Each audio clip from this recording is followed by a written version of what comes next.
When you lead a country to victory in a major war and get great popularity throughout, it would seem unlikely that you would be voted out of office. But this is what happened to Winston Churchill in the wake of World War II, who, despite being a very popular, lost election in 1945, just before Japan's surrender, which raises the question why. Why was Winston Churchill kicked out of power just after winning the Second World War? Well, when Germany surrendered in 1945, the British government was governed by both the Conservative and Labour parties, which had formed a coalition after elections were suspended in 1940 in the time of war.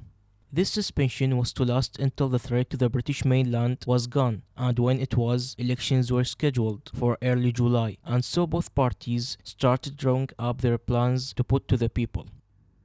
The Conservative plan was simple. Winston Churchill, he was seen as the face of a British victory over Germany, and the Conservative Party focused on his foreign policy as being able to secure the empire and also give Britain a great position within the new world that was emerging. Beyond this, Winston Churchill's plan for Britain were a part of what were known as the 4-year plan, and it promised the creation of a national health service funded by a new national insurance tax, and the rebuilding of the country after all those bombs had been dropped on it. Whereas the Labour Party also promised the creation of a national health service, the rebuilding of the country, but importantly, they also promised a massively reduced employment, which was especially important given how many soldiers were returning home. So why did Labour win when the policies were so similar? Well, whilst Winston Churchill was very popular, he was seen as a great wartime leader and not a peacetime one.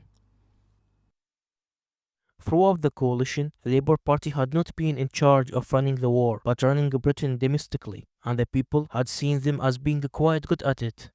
They had also importantly joined the government in 1940, and so they were not tarnished by the failure of appeasement like the Conservatives were.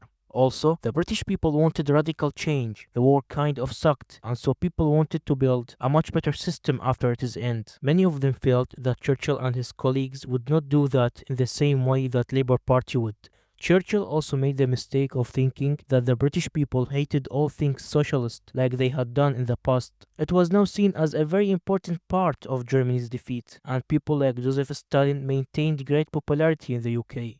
And as such, when Churchill said that a Labour Party victory would lead a new Gestapo in Britain, it damaged his chances of winning. And throughout the campaign, the Conservatives made no attempt to change course, despite polling 20 points behind the Labour Party for the entire thing. So why did not they change? Well, it was simple. They didn't believe in it. And when the election was over, Conservative leaders were shocked to find out that not only had they lost, they had suffered the greatest upset in their party's history. And Winston Churchill was kicked out of office just after World War II.